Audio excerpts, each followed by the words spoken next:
I really appreciated this presentation, and I think that I'll be able to implement that into my teaching practice on a daily basis. It's incredible, really, how much students will go along with you and will stay with you if they feel like you've got a place that you can lead them to. And even kids who have been disengaged and who've been struggling in school and haven't had the best experience, it's actually kind of amazing sometimes how quickly they'll come around and how quickly they'll connect with a teacher who they feel like is invested in them and who's really working to engage with them. I've been teaching in psychology for decades, and Josh is wonderful. He not only is consistent with the science, but he's warm and welcoming. He connects with people in a real way that you can take something home from the talk. It was great. They always need to know and look at you and see that you're the adult in the room. They have to know that you're unflappable and that no matter what happens in the classroom, that you're the one who's providing structure and keeping the train on the track and holding everything together.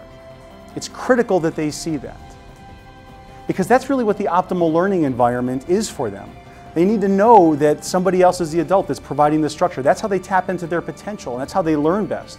One of the things that I found very helpful was that this was very versatile for teachers. I took a lot away from it. I'm going to go back. I'm going to use it in my classroom. I'm going to use it when I coach my kids in swimming. And I'm definitely going to use it when I become a parent. And this is especially true, by the way, if you work with students who have behavior challenges. Because that's often their whole game, is to find your weakness. The reality is that you're not going to win that fight.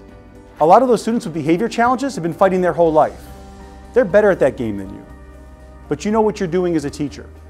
And you know how to keep the order in the classroom. And sometimes you just have to have those sort of lines in your back pocket that you practice in front of the mirror 25 times that are just ready to go. Like, it's great that you brought that out so that we all have an opportunity to remember who we are as a class.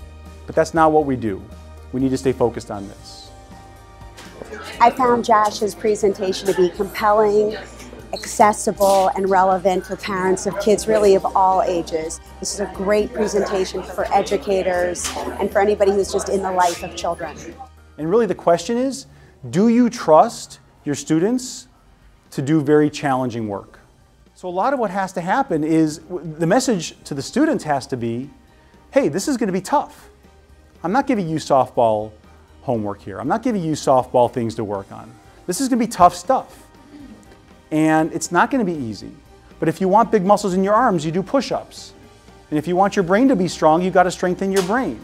I've actually seen teachers do like exercises, have their kids roll their heads around, loosen their shoulders up, take some deep breaths before they're going to do really intense work to get them in that mode. But they say to them, hey, at the end of this is going to be tough, but at the end, you're going to be able to do the quadratic equation. And you're going to be able to teach the person next to you how to do it too. And the kids feel so great because they've accomplished something. And they really have.